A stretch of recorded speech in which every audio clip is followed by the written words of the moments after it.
Hello, so today I'm going to make some scones. They're a really nice, quick and easy recipe. Hopefully if you've got the ingredients in there, very simple. If you've not got quite the right ingredients in, some of them we can substitute and mix around a little bit more.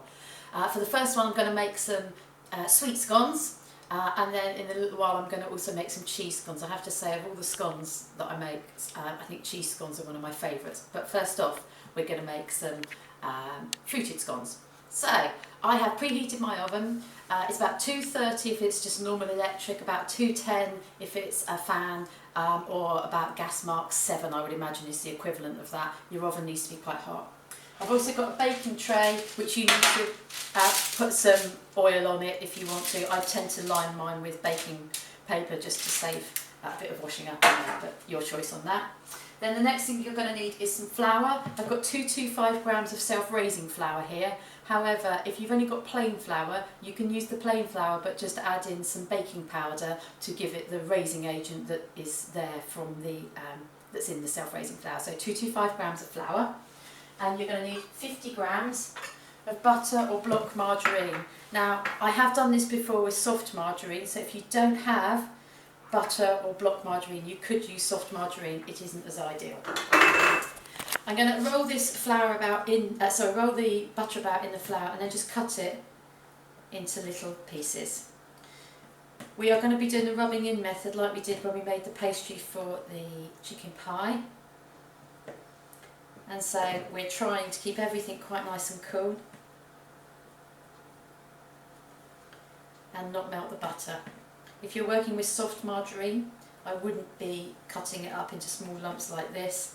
I would possibly try and mash the lumps with a fork, and then you'll need to work very quickly and lightly when it comes to the rubbing in method. So they're in quite small chunks. I'm then going to rub in using the tips of my fingers and my thumb just rubs the butter over the top of my fingertips.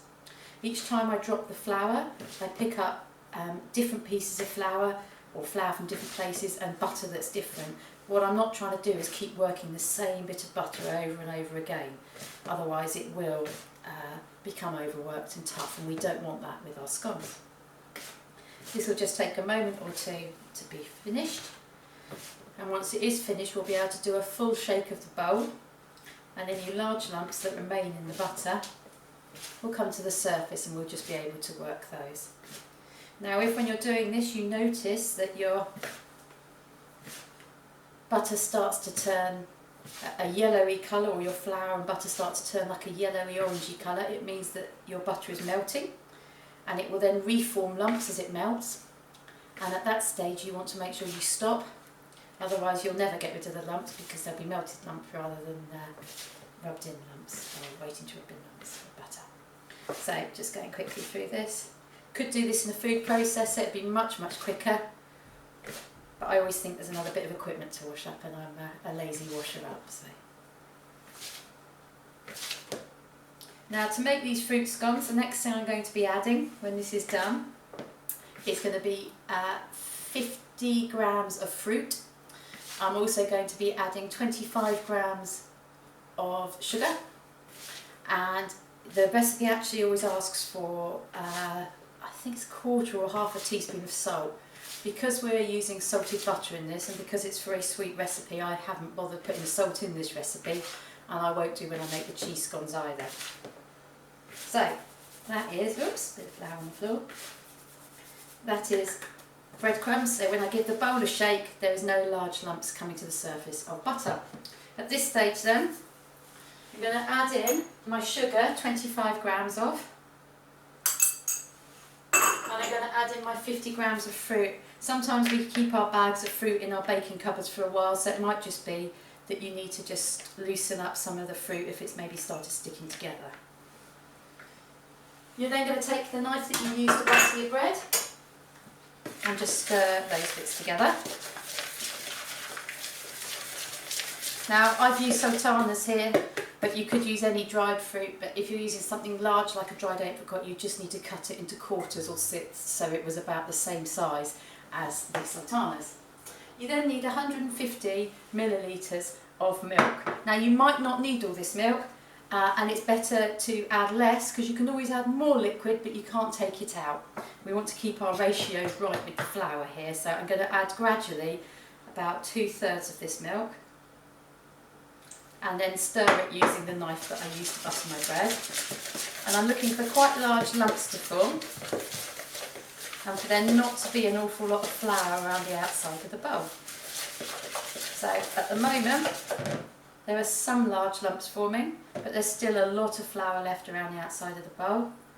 So I'm going to add another tablespoon or two of the milk. Now if you don't have a lot of milk in today, you could always use a little bit of milk and dilute it down with water. That will work absolutely fine.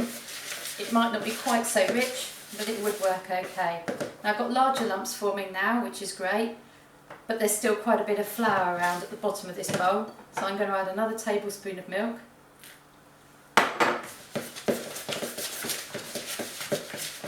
And that then brings everything together with very little flour left at the bottom, so really large lumps now formed. So at this stage I'm going to tip this out. My work surface I cleaned before I started, so I'm going to tip this out onto a cleaned work surface. Now scones are not a bread dough, so we don't need this. However, we are going to just lightly bring it together. If it sticks a little bit to the work surface, then you might need just a little bit of flour down. So I'm going to take probably a teaspoon of flour just to stop it from sticking to the worktop. And then I'm not going to use a rolling pin, I'm just going to pat this out using my fingers.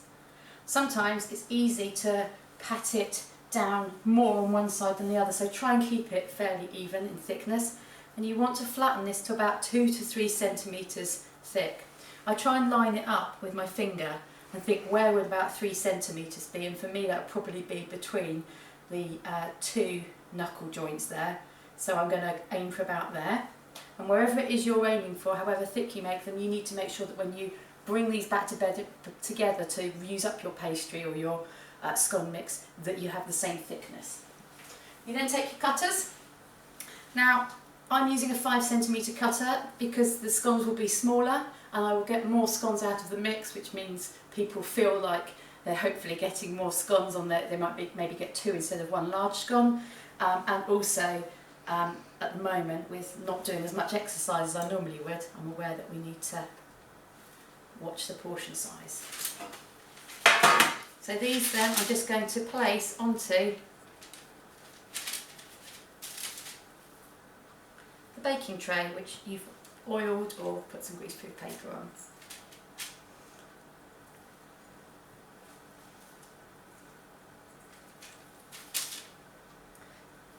Now my logic for doing scones today is, I thought it would be nice actually, as we're all about 3.5 weeks into lockdown, it might be nice for everyone to have maybe an afternoon tea as a bit of a treat and a bit of a pick-me-up. I can't get the next scone cut off this, so I'm going to bring this back together again, not kneading it, it's not bread dough, but just bringing it together lightly. Again, pat it out. Now I know that my cutter is about this wide, so I'm going to aim to make what I pat out the sort of size of my cutter to get more out. I'm going to check the thickness, and that's about the right thickness there. So I'm going to cut out my next one. 1, 2. And I can, I think, get one more scone out of this. As I say, it doesn't matter what size cutter you're using. If they're a small cutter like this, it will take less time in the oven. If it's a bigger cutter, it will take a little bit longer. Oops, that one wanted to stick to the inside there. Now for this last one, it's not going to be enough to make a cutout of this one. However, if I get it to about the right height, and as long as it's about 2/3 of the size of the others, I'm going to put this in the middle of my tray, because when we put things into the oven, they cook from the outside in generally. So this one here will get less heat, which is good because there's less of it to cook. So it should cook in about the same time as all the others. Now I've got a little bit of milk left over, which I'm actually quite pleased about, because I'm now going to take a pastry brush and just glaze over the top of these scones with the leftover milk. Try not to glaze the side of the scones. Milk contains a sugar, lactose, which I'm sure you've all heard of, and as the sugar cooks it forms like a shell over the top, which is great because it will glaze and go a nice caramel colour on the top of the scones for me. However, if we get any milk down the side here, that sugar will stick the scone together, and so where we're aiming for the heat of the oven to help these scones to rise up, any milk will stop that from happening. So I've just tried to keep that to the top of the scones only, that milk. That's now going to go into the oven. It will take probably between 8 to 15 minutes. Now if you're doing small scones like this, it would be nearer the 8 to 10 minute mark. If you're doing larger scones, it would be nearer the 15 minutes or maybe even a little bit more. We're looking for the scones to be well risen, we're looking for them to be nice and golden brown on top, and hopefully then they'll be nicely cooked through. I'll join you when these come out the oven so you can see what they look like at the end. Thank you. Once they've come out the oven, they've probably taken about 12 minutes or so for these to cook. They were quite thick because I always think it's nice to have scones that rise up and aren't like biscuits, and that you can then break open in half and put your jam, butter, whatever, cream, whatever you want to put in them in. So they've come out the oven. They look a lovely golden colour on the top here. This one here is a particularly nice colour. They've also risen a little bit, and you can see that most of the scones have somewhere got this little crack running around the middle of them.